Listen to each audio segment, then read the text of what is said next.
మీ business ఏదైనా మీ ఊర్లో promotion చేయాలంటే అది సుమన్ టీవీతోనే సాధ్యం. ఇప్పుడే సంప్రదించండి. చిత్తూరులో టీడీపీ అభ్యర్థి గురజాల జగన్మోహన్ నామినేషన్ దాఖలు చేశారు.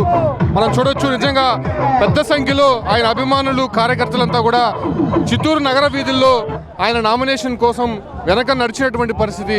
మనతో పాటు జీవన్ ఉన్నారు. సార్, ఏం చెప్తారు? నిజంగానే చిత్తూరులో తెలుగుదేశం పార్టీకి పూర్వవైభవం వస్తుందంటారా? ఖచ్చితంగా వస్తుందండి. మీరు చూస్తున్నారు కదా, ఈరోజు నామినేషన్ పర్వంలోనే జనాలు ఎట్లొచ్చారనేసి.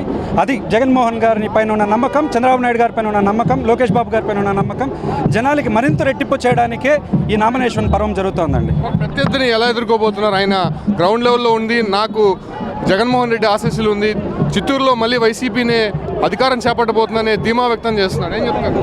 వాళ్ళ నమ్మకాలు వాళ్ళకు ఉంటాయండి. ఇప్పుడు మీరు చూస్తున్న జన ఆదరణే మీకు టీడీపీ పైన ఎంత నమ్మకం అనేది చూపుతుందండి. అంటే సేవా కార్యక్రమాల్లో కూడా ముందున్నారు ఆయన. అంటే ప్రజలకి ఆయన గెలిస్తే ఏం చేయబోతున్నారని చెప్పి హామీ ఇచ్చారు. ఆయన నాయకుడు అండి. ఆయన ఫస్ట్ నుంచి జనాల కోసం పనిచేసే వ్యక్తి కాబట్టే సేవా కార్యక్రమాలతో ముందుంటారు ఎప్పుడు కూడా. ఇది అట్లే కొనసాగుతుంది. ఆయనతో పాటు ఆయన అభిమానులందరూ కూడా ఇట్లే నడుస్తుంటాం, ఇట్లే సేవా కార్యక్రమాలు చేస్తుంటాం, జనాల్ని ముందుకు నడిపిస్తూ ఉంటాం. ఎంత మెజారిటీ ఎక్స్పెక్ట్ చేస్తున్నారు?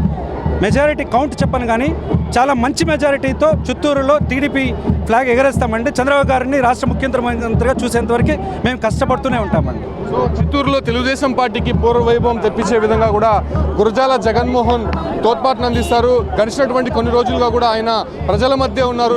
చూస్తున్నాం కదా, నిజంగా ఆయన నామినేషన్కి సంబంధించినటువంటి ప్రక్రియ ఎలా సాగుతుందో మనం చూస్తున్నాం. పెద్ద సంఖ్యలో దాదాపు 3 కిలోమీటర్ల మేర పూర్తి స్థాయిలో జనమంతా కూడా కిక్కిరిసిపోయినారు. దాదాపు 50,000 మందికి పైగా జనాలంతా కూడా ఆయన వెనక నడుస్తున్నటువంటి పరిస్థితులు మనం చూస్తున్నాం. పెద్ద సంఖ్యలో నామినేషన్కి స్వచ్ఛందంగా ప్రజలే తరలి వచ్చినట్టయితే తెలుగుదేశం పార్టీ వర్గాలు చెప్తున్నాయి. గురజాల జగన్మోహన్ ఖచ్చితంగా అత్యధిక మెజారిటీతో గెలుపొందుతారని చెప్పి కూడా ఇక్కడ ఉన్నటువంటి టీడీపీ కేడర్ ధీమా వ్యక్తం చేస్తున్నారు.